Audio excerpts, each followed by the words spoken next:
देखिए आज का जो टॉपिक है वो है extracting metals towards the top of the activity series. यानी कि जो एक्टिविटी सीरीज के जो सबसे ऊपर मेटल्स है उनका हमें एक्सट्रैक्शन करना है। ठीक है, तो चलिए देखते हैं कैसे करेंगे। The metals high up in the reactivity series are very reactive, के ऊपर जो होता है वो बहुत ज़्यादा रिएक्टिव होता है।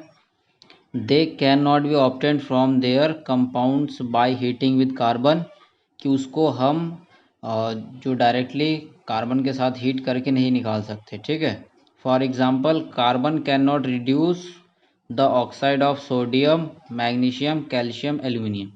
तो कह रहे हैं जो सोडियम हो गया, मैग्नीशियम हो गया, या फिर कैल्शियम हो गया, या एल्यूमिनियम हो गया, इनके साथ जो ऑक्सीजन लगा हुआ है इसको हम कार्बन के ज़रिए रिड्यूस नहीं कर सकते। यानी कि जो कार्बन है वो इसके ऑक्सीजन को नहीं निकाल सकता है। क्लियर हुआ?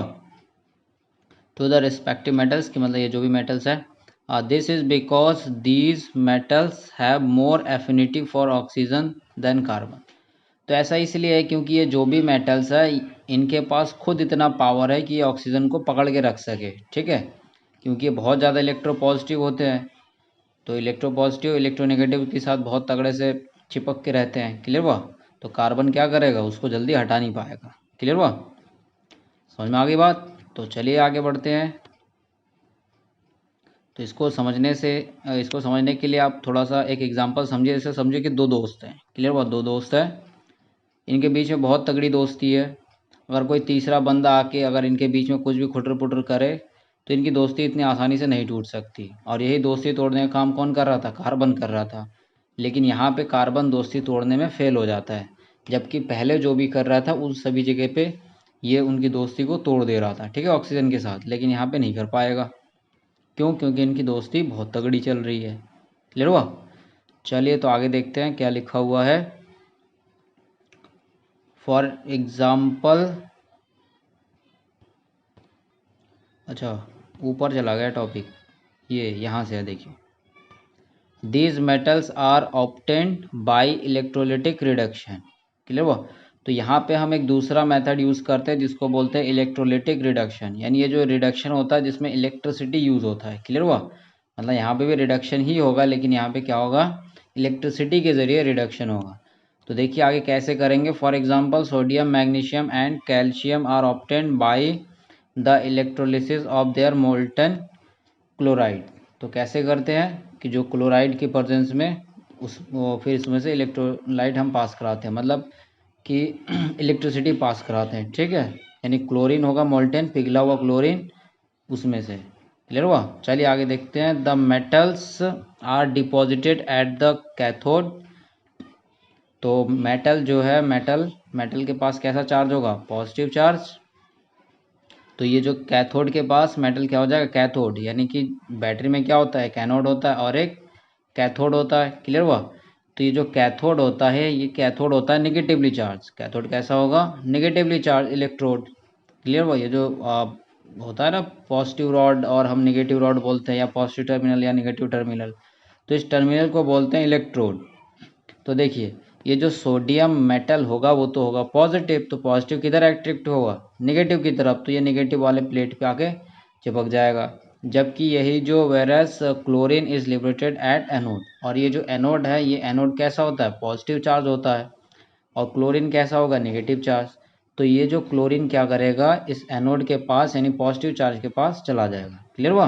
तो इलेक्ट्रोलिसिस मेथड समझ में आया कि हम क्लोरीन भी लेंगे, सोडियम भी लेंगे, और जो हमारा क्लोरीन है वो तो चला जाएगा एनोड के पास, और सोडियम चला जाएगा कैथोड के पास। तो रिएक्शन देखिए ये दे रखा है एट कैथोड, कि कैथोड पे क्या होगा? कैथोड ये रहा Na प्लस इलेक्ट्रॉन ले लेगा कैथोड पे, क्योंकि कैथोड पे नेगेटिव होता है। नेगेटिव मतलब इसके ऊपर इलेक्ट्रॉन आएगा, मतलब रहता ही है। क्लियर हुआ?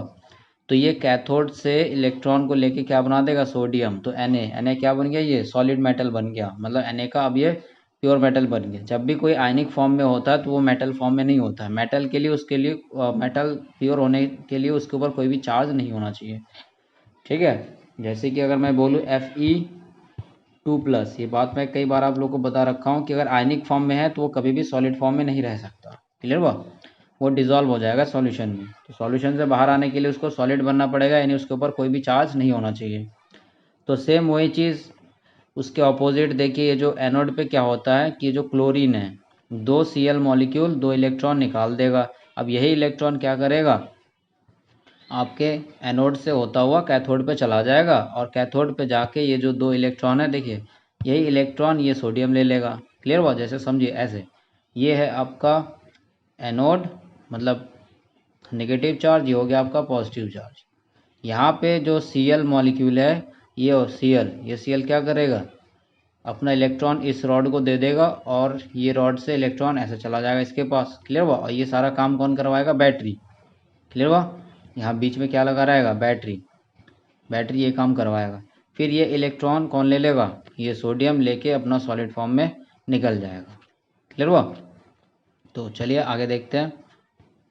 Similarly aluminium is obtained by electrolytic reduction of aluminium oxide. तो कह रहा है इसी तरीके से जो एल्यूमिनियम है वो भी ऑब्टेन किया जाता है एल्यूमिनियम ऑक्साइड से। बात क्लियर हुआ? उसके बाद हम आते हैं रिफाइनिंग ऑफ मेटल्स। तो रिफाइनिंग देखिए क्या है। अगर रिफाइनिंग को समझना है तो आप कुछ इसी तरीके से समझ सकते हैं। ये जो ऊपर हमने देखा ना, ये वाला चीज़, ये जो भी देखिए, इसी चीज़ को थोड़ा समझ लीजिए तो आपको आराम से रिफाइनिंग भी समझ में आ जाएगा। इसके लिए आप देखिए वही जो आपको बता रहा था डायग्राम, ये देखिए डायग्राम है। क्लियर हुआ? ये देखिए डायग्राम, ये है आपका एनोड का रॉड, ये हो गया कैथोड का रॉड, और इसी में क्या आ गया, सोडियम और क्लोरीन आ गया। तो सोडियम जो है इस कैथोड के पास यानी नेगेटिव चार्ज के पास आ जाएगा और क्लोरीन इस एनोड के पास आ जाएगा। क्लियर हुआ? तो इस तरीके से दोनों चीज़ बन जाएगा और हमें सोडियम मेटल मिल जाएगा। तो आइए अब हम रिफाइनिंग को समझ लेते हैं। और इसके ऊपर समझने से पहले देखिए यहाँ पे ऊपर एक बैटरी भी लगा हुआ और एक की है। की मतलब स्विच है, अगर आपको ऑन करना है, ऑफ करना है, प्रोसेस को रोकना है या स्टार्ट करना है, उसके लिए की लगा हुआ। क्लियर हुआ? तो चलिए देखते हैं रिफाइनिंग क्या है।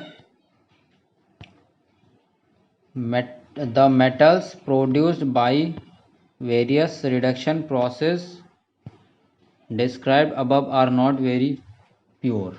ठीक है, कि ऊपर हमने जो भी मेटल मिला वो बहुत अच्छी तरीके से प्योर नहीं होता है। They contain impurities which must be remove to obtain pure metals. तो कह रहा है उनके बीच में भी कुछ कुछ इम्प्योरिटीज़ होता है, उसे हमें निकालना बहुत ज़रूरी है। The most widely used methods for refining impure metals is electrolytic refining. तो जो बहुत ज़्यादा यूज़ होता है वो मेथड क्या है, इलेक्ट्रोलिटिक रिफाइनिंग। क्लियर वो इलेक्ट्रोलिटिक रिफाइनिंग। अब इलेक्ट्रोलिटिक रिफाइनिंग को हम समझते हैं तब जाके हमें प्रोसेस समझ में आएगा। तो ये समझ लीजिए आप, थोड़ा सा एक बार डायग्राम समझ लीजिए तो थ्योरी आराम से समझ में आएगा। ये देखिए, ये है आपका कैथोड रॉड और ये है एनोड रॉड। यहाँ पे लगा हुआ है ऊपर बैटरी। क्लियर हुआ? तो बैटरी लगाने की वजह से ये वाला एज अ एनोड काम करेगा और ये वाला कैथोड काम करेगा। इसके अंदर एसिडिफाइड कॉपर सल्फेट सॉल्यूशन डाल दिया। कॉपर सल्फेट सॉल्यूशन याद है ना, CuSO4। तो वही कॉपर सल्फेट सॉल्यूशन डाल दिया और ये आपका टैंक हो गया। और ये जो नीचे इम्प्यूरिटी इकट्ठा हो गया, ठीक है, जो डिज़ोल्व नहीं होता है, वो बिना डिज़ोल्व वाला इम्प्यूरिटी इधर इकट्ठा हो गया, इसको बोलते हैं एनोड मड। और जो डिज़ोल्व होने वाला है वो तो इसी सॉल्यूशन में डिज़ोल्व हो जाएगा, घुल जाएगा। क्लियर हुआ? तो प्रोसेस समझ में आया। और इसमें अब अगर मेटल किस तरीके से निकलेगा वो समझिए। तो देखिए, ये है आपका बैटरी। क्लियर हुआ? ऊपर लगा हुआ है बैटरी। तो देखिए, ये यहाँ से क्या करेगा, इलेक्ट्रॉन को इधर भेजेगा। ठीक है ना, नेगेटिव चार्ज से इलेक्ट्रॉन इधर आएगा। ठीक, और इस सॉल्यूशन के अंदर क्या है, Cu2+ और SO4 2-। क्लियर हुआ? तो ये चीज़ तो है। अब देखिए, जैसे ये इलेक्ट्रॉन इस वाले यानी कैथोड पे आएगा तो ये जो कॉपर प्लस है, ये प्लस क्या करेगा, Cu2+ इलेक्ट्रॉन लेने के लिए चला जाएगा आपके कैथोड के पास। क्लियर हुआ? तो रिएक्शन समझिए थोड़ा आराम से। तो ये जो Cu2+ है, ठीक, इसको यहाँ से ये इलेक्ट्रॉन मिल गया। कितने इलेक्ट्रॉन मिल गया, 2 इलेक्ट्रॉन। तो ये क्या बना दिया, Cu सॉलिड फॉर्म में कन्वर्ट हो गया। तो देखिए, ये जो कैथोड रॉड लेते हैं ना, ये हम लेते हैं पतला रॉड। ठीक है, एकदम पतला रॉड लेते हैं और इसके ऊपर ये जो कॉपर जो बना ना सॉलिड फॉर्म में, ये कॉपर आके इसके ऊपर इलेक्ट्रॉन लेता है, चिपकता रहता है, लेता है, चिपकता रहता है, और ये रॉड धीरे धीरे मोटा होता चला जाता है। क्लियर हुआ? अब वहीं पे स्टार्टिंग में हम एनोड रॉड लेते हैं मोटा और ये रॉड धीरे धीरे पतला होता चला जाता है और ये रॉड मोटा होता चला जाता है। तो देखिए मोटा होने का प्रोसेस तो हमें समझ में आ गया कि इलेक्ट्रॉन आएगा, इलेक्ट्रॉन लेने के लिए कॉपर जाएगा, कॉपर जैसे इलेक्ट्रॉन लेकर सॉलिड फॉर्म में बन जाएगा और इसके ऊपर चिपक के मोटा हो जाएगा। क्लियर बा? तो ये प्रोसेस तो चलिए समझ में आ गया। अब हम समझते हैं इस एनोड वाले प्रोसेस को कि एनोड में क्या होता है। तो देखिए इसी एनोड में क्या होता है कि ये जो कॉपर है, ये कॉपर क्या करता है, अपना इलेक्ट्रॉन दे देता है। क्लियर बा? अपना इलेक्ट्रॉन क्या करेगा, दे देगा। और जैसे इलेक्ट्रॉन दे दिया, जैसे ये कॉपर सॉलिड फॉर्म में है और ये अपना इलेक्ट्रॉन दे के क्या बन गया, Cu2+। ठीक है, तो जैसे ये Cu2+ बना तो इलेक्ट्रॉन यहाँ से इधर आ गया। ठीक, तो जैसे ये प्लस फॉर्म यानी आयनिक फॉर्म में बनेगा तो ये कॉपर इस सॉलिड से टूट के इस सॉल्यूशन में आ जाएगा। बात समझ में आया नहीं आया? सॉलिड पहले था, अब ये आयनिक फॉर्म बन गया, मतलब ये टूट के सॉल्यूशन में आ गया। तो इस तरीके से धीरे धीरे ये जो रॉड है ये मोटा होगा, मतलब स्टार्टिंग में मोटा लिया था हमने, तो ये रॉड धीरे धीरे पतला होता चला जाएगा और यही copper 2+ क्या करेगा, यहाँ पे इलेक्ट्रॉन लेगा और ये मोटा होता चला जाएगा। तो अब आप सोच रहे होंगे फ़ायदा ही क्या हुआ, है ना, कि जब एक ही रॉड कॉपर के रॉड को हमें तोड़ना था और जोड़ना था तो फ़ायदा ही क्या हुआ। तो समझिए जैसे जैसे ये जो कॉपर है ना बीच बीच में कॉपर, तो कॉपर के बीच में जो भी इम्प्योरिटीज़ होगी, जैसे थोड़ा कलर चेंज कर दूं मैं, तो ये देखिए ये येलो वाला समझे इम्प्योरिटी है चारों तरफ से और बाकी इसको कॉपर ने घेर रखा है। बात समझ में आया? तो देखिए ये कॉपर ने घेर रखा है, तो ऐसे तो ये इम्प्योरिटी बाहर निकल नहीं सकता है ना, ये जो येलो कलर की इम्प्योरिटी है ये बाहर ऐसे आ नहीं सकता है। तो जब ये कॉपर हटेगा, ये कॉपर हटेगा, है ना, ये कॉपर हट गया, ये हट गया, हट गया, इस तरीके से कॉपर हट गया। अब इम्प्योरिटी को क्या मिल गया, जगह मिल गया। तो ये इम्प्योरिटी क्या करेगा कि फ्लो होके ये नीचे आ जाएगा या फिर इस सॉल्यूशन में डिसॉल्व हो गया। बात समझ में आया कि किस लिए हम यहाँ से निकाल के इसके ऊपर जुड़वा रहे हैं। तो जुड़वाने से क्या हुआ कि इसके बीच बीच में जो भी इम्प्योरिटी फंसा था या तो वो नीचे आ गया या फिर सॉल्यूशन में डिसॉल्व हो गया। और ये वाला जो रॉड हमें मिल गया, इसमें अब कॉपर ही कॉपर है, इसके बीच में कोई इम्प्योरिटी नहीं है। तो आई थिंक आपको ये प्रोसेस मैं समझा पाया हूँ। तो चलिए अब हम देख लेते हैं एक बार थ्योरी में क्या लिखा हुआ है। तो देखिए लिखा हुआ many metals such as copper, zinc, tin, nickel, silver, gold etcetera are refined electrolytically. ठीक है, कह रहा बहुत सारे ये मेटल है जिनको हम इलेक्ट्रोलिटिकली यानी इलेक्ट्रिसिटी के जरिए रिफाइन करते हैं। रिफाइन मतलब उसको फिर से एक बार मेटल में कन्वर्ट करना। In this process the impure metal is made the anode. ठीक है, हम क्या बनाते हैं, इम्प्योर मेटल का एनोड बनाते हैं।